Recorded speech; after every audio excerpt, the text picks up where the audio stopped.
Vous écoutez la leçon biblique de l'Église de la Science chrétienne indépendante de Plainfield, située à Plainfield, New Jersey, États-Unis d'Amérique. Leçon du dimanche 16 avril 2023. Sujet: Doctrine de l'expiation. Texte d'or, Matthieu. Je prends plaisir à la miséricorde et non au sacrifice, car je ne suis pas venu appeler des justes, mais des pécheurs. Christ Jésus. Lecture alternée, Luc. Il dit encore cette parabole en vue de certaines personnes se persuadant qu'elles étaient justes et ne faisant aucun cas des autres. Deux hommes montèrent au temple pour prier. L'un était pharisien et l'autre publicain. Le pharisien, debout, priait ainsi en lui-même. « Ô Dieu, je te rends grâce de ce que je ne suis pas comme le reste des hommes, qui sont ravisseurs, injustes, adultères, ou même comme ce publicain. Je jeûne 2 fois la semaine, je donne la dîme de tous mes revenus. » Le publicain, se tenant à distance, n'osait même pas lever les yeux au ciel, mais il se frappait la poitrine en disant « Ô Dieu, sois apaisé envers moi, qui suis un pécheur. » Je vous le dis, celui-ci descendit dans sa maison justifié plutôt que l'autre, car quiconque s'élève sera abaissé, et celui qui s'abaisse sera élevé. Le Fils de l'homme a sur la terre le pouvoir de pardonner les péchés. De même, je vous le dis, il y a de la joie devant les anges de Dieu pour un seul pécheur qui se repent. La Bible. Que le méchant abandonne sa voie et l'homme d'iniquité ses pensées. Qu'il retourne à l'Éternel qui aura pitié de lui, à notre Dieu, qui ne se lasse pas de pardonner. Ô Dieu, crée en moi un cœur pur, renouvelle en moi un esprit bien disposé. J'enseignerai tes voies à ceux qui les transgressent, et les pécheurs reviendront à toi.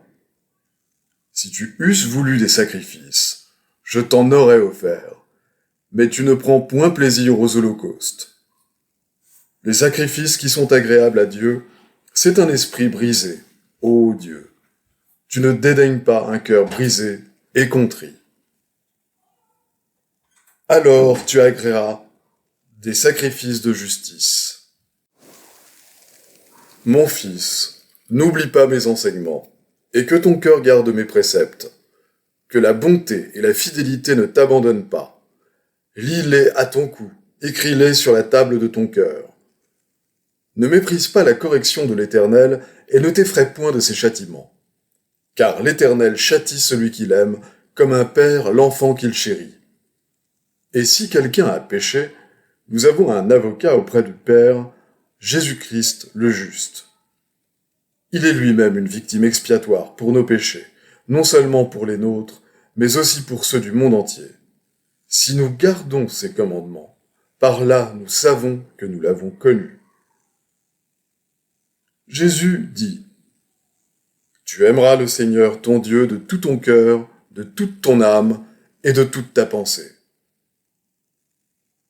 C'est le premier et le plus grand commandement. Et voici le second qui lui est semblable. Tu aimeras ton prochain comme toi-même. De ces 2 commandements dépendent toute la loi et les prophètes. Malheur à vous, scribes et pharisiens hypocrites, parce que vous fermez aux hommes le royaume des cieux. Vous n'y entrez pas vous-même, et vous n'y laissez pas entrer ceux qui veulent entrer. Vous payez la dîme de la menthe, de l'âneth et du cumin, et vous laissez ce qui est plus important dans la loi, la justice, la miséricorde et la fidélité. C'est là ce qu'il fallait pratiquer, sans négliger les autres choses.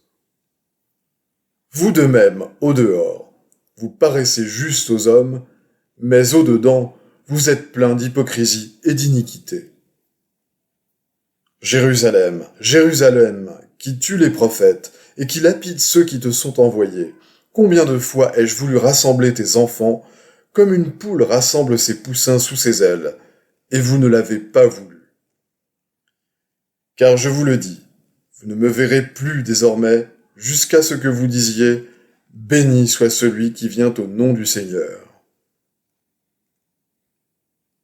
Et voici, une femme pécheresse qui se trouvait dans la ville, ayant su qu'il était à table dans la maison du pharisien, apporta un vase d'albâtre plein de parfums, et se tint derrière, aux pieds de Jésus. Elle pleurait, et bientôt elle lui mouilla les pieds de ses larmes, puis les essuya avec ses cheveux, les baisa et les oignit de parfum. Le pharisien qui l'avait invité, voyant cela, dit en lui-même : « Si cet homme était prophète, il connaîtrait qui et de quelle espèce est la femme qui le touche. Il connaîtrait que c'est une pécheresse. » Jésus prit la parole et lui dit : « Simon, j'ai quelque chose à te dire. Vois-tu cette femme ? Je suis entré dans ta maison, et tu ne m'as point donné d'eau pour laver mes pieds.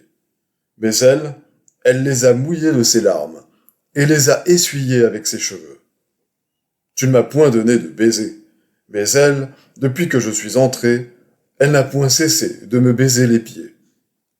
Tu n'as point versé d'huile sur ma tête, mais elle a versé du parfum sur mes pieds. C'est pourquoi je te le dis, ses nombreux péchés ont été pardonnés, car elle a beaucoup aimé. Mais celui à qui on pardonne peu, aime peu. Et il dit à la femme : tes péchés sont pardonnés. Car la grâce de Dieu, source de salut pour tous les hommes, a été manifestée. Elle nous enseigne à renoncer à l'impiété et aux convoitises mondaines, et à vivre dans le siècle présent selon la sagesse, la justice et la piété. En attendant la bienheureuse espérance et la manifestation de la gloire du grand Dieu et de notre Sauveur Jésus-Christ, qui s'est donné lui-même pour nous, afin de nous racheter de toute iniquité, et de se faire un peuple qui lui appartienne, purifié par lui, et zélé pour les bonnes œuvres.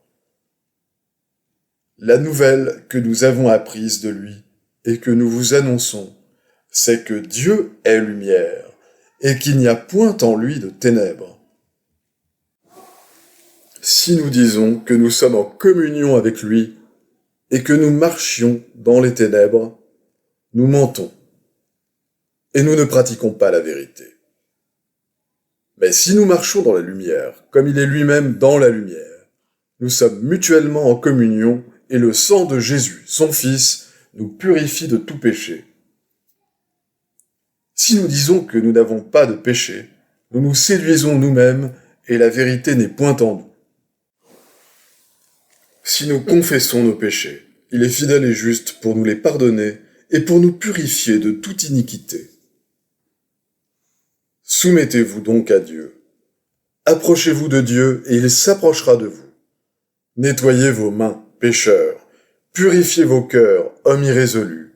Humiliez-vous devant le Seigneur et il vous élèvera. Heureux ceux qui ont le cœur pur, car ils verront Dieu. Je vais maintenant lire les passages corrélatifs tirés du livre d'études de la science chrétienne, Science et santé, avec la clé des Écritures de Mary Baker Eddy. L'expiation exemplifie l'unité de l'homme avec Dieu, en vertu de laquelle l'homme reflète la vérité, la vie et l'amour divin. Jésus de Nazareth enseigna et démontra que l'homme et le Père ne font qu'un, et nous lui devons pour cela un hommage éternel. Jésus aida à réconcilier l'homme avec Dieu en donnant à l'homme un sens plus vrai de l'amour. Le principe divin des enseignements de Jésus, et ce sens plus vrai de l'amour, rachète l'homme de la loi de la matière, du péché et de la mort, par la loi de l'esprit, la loi de l'amour divin. Toute angoisse du repentir et de la souffrance, tout effort de réforme, toute bonne pensée et toute bonne action nous aideront à comprendre l'expiation de Jésus pour le péché et contribueront à la rendre efficace. Mais si le pécheur continue à prier et à se repentir, à commettre le péché et à le regretter, il participe peu à la réconciliation, à l'union avec Dieu, car il lui manque la repentance pratique qui réforme le cœur et permettent à l'homme de faire la volonté de la sagesse. La réconciliation exige une immolation constante du moi de la part du pécheur. Le désir qui s'élance, affamé de justice, est béni de notre Père et ne revient pas à nous sans effet.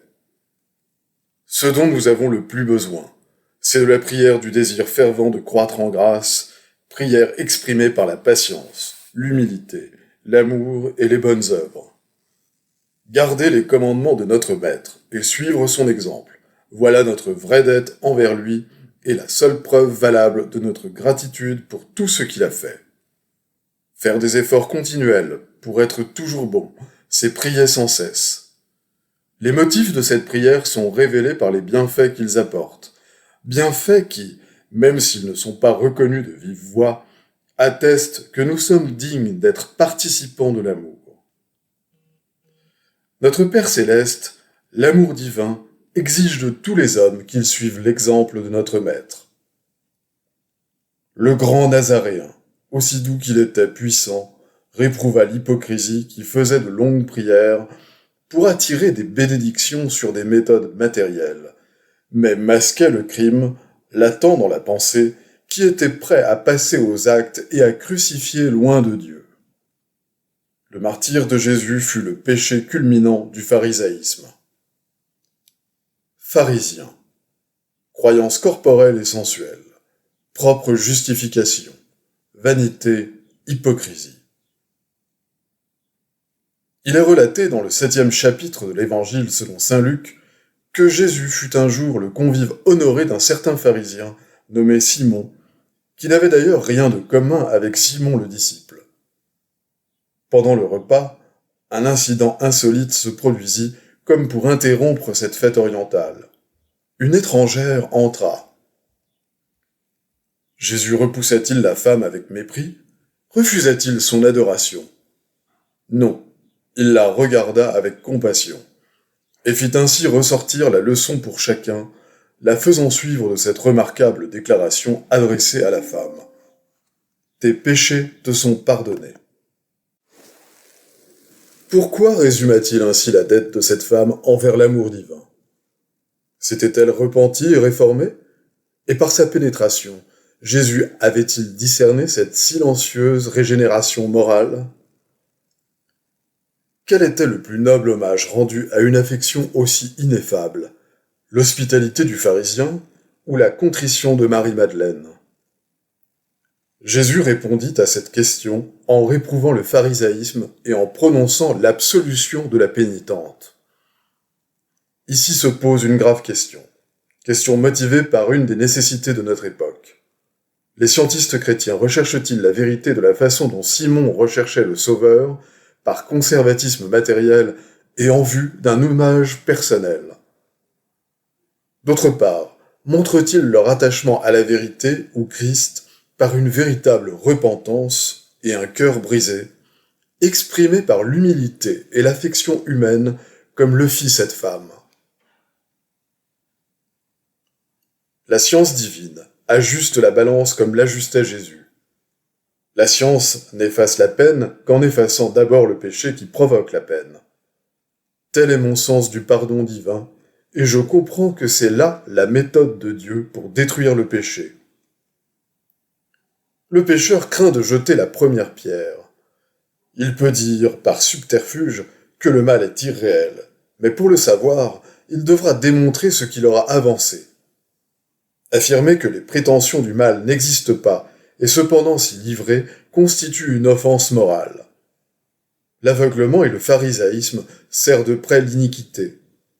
Lorsque la plainte du publicain s'éleva vers le grand cœur de l'amour, son humble désir fut exaucé.